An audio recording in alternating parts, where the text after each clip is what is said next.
U.S. presidential candidate Donald Trump has finally come out with his economic plans. Now, in the past, he's said what he's going to do, but he has never said exactly how it is that he's going to do it. The information that he has given out now confirms to us that he is economically illiterate. He will announce his intention to renegotiate or withdraw from the North American Free Trade Agreement, NAFTA, a deal struck between the US, Canada, and Mexico in 1994. Announce the country's withdrawal from the Trans-Pacific Partnership, the TPP, trade deal with 11 other countries, which is currently in process.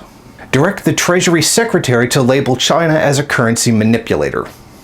Lastly, direct the Commerce Secretary and Trade Representative to identify any trade abuses from other countries and use every tool to end them. It's very clear that Donald Trump doesn't understand NAFTA very well. It is not something you can simply pull out of. American manufacturing jobs have been shipped en masse to Mexico and many other countries, not just those covered under NAFTA. One cannot simply teleport these things back to the United States. That's not how it works. An entire new industrial infrastructure would have to be rebuilt, and this would take a particular amount of time. You could, however, slow the export of jobs, but you couldn't stop it suddenly overnight, as he's claiming. He also fails to understand that NAFTA was pushed through not because of just some kind of greed that's not inherent to capitalism, but rather a tremendous falling rate of profit that capitalism has always been susceptible to.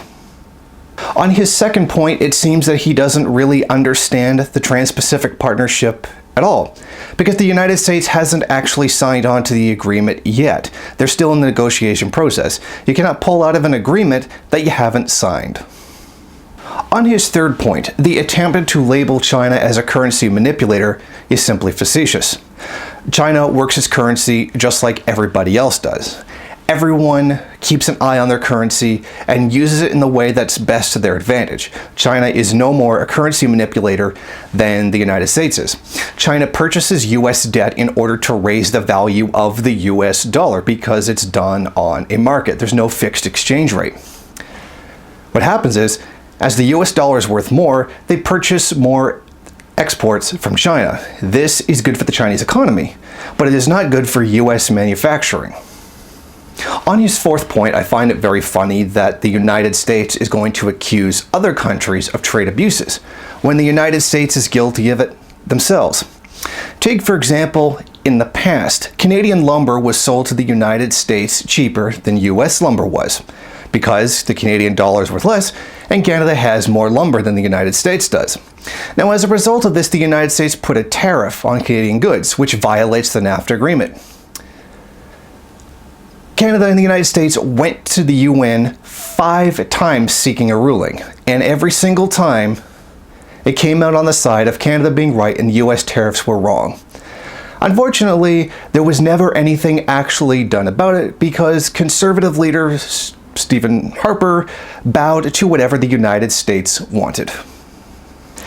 It is very clear here that once Donald Trump has to actually speak to issues, it's very clear that he has no idea what he's talking about.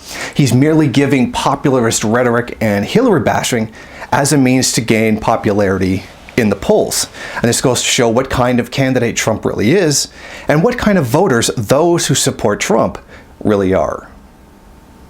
Thank you for watching. If you like this program, then please head over to my Patreon page and set up a monthly donation. It's your donations that keep this program running. Also, if you would like, please rate, comment, subscribe, and share in various social media.